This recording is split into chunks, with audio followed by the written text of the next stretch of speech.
আসসালামু আলাইকুম রাহমাতুল্লাহি ওয়া বারাকাতুহু। সুপ্রিয় সম্মানিত দর্শক ও শ্রোতা, আশা করি মহান রব্বুল আলামিনের দয়ায় আপনারা সকলেই ভালো আছেন।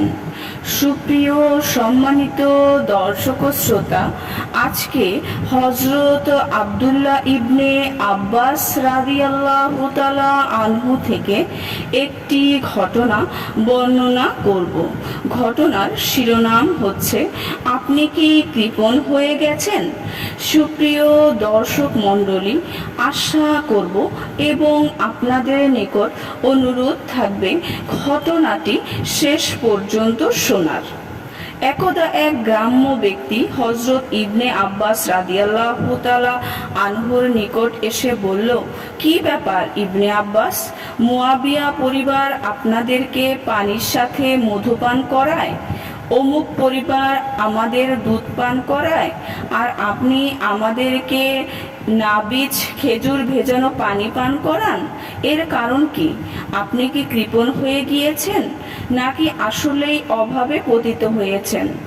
হযরত ইবনে আব্বাস রাদিয়াল্লাহু তাআলা আনহু বললেন, আমরা কৃপণও নই, অভাবীও নই, বরং নাবিজ পান করানোর কারণ হচ্ছে, একদা আল্লাহর রাসূল সাল্লাল্লাহু আলাইহি ওয়াসাল্লাম আমাদের নিকট আগমন করেছিলেন। তার সঙ্গে উসামা ইবনে জায়েদও ছিলেন। আল্লাহর রাসূল সাল্লাল্লাহু আলাইহি ওয়াসাল্লামও পানি চাইলেন।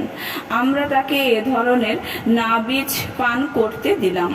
নাবিজ পান করে তিনি বললেন, তোমরা খুব ভালো ব্যবস্থাপনা করেছো, খুব ভালো হয়েছে, এমনটাই করতে থাকো। সুপ্রিয় সম্মানিত দর্শক শ্রোতা, আজকের ঘটনাটি এই পর্যন্তই।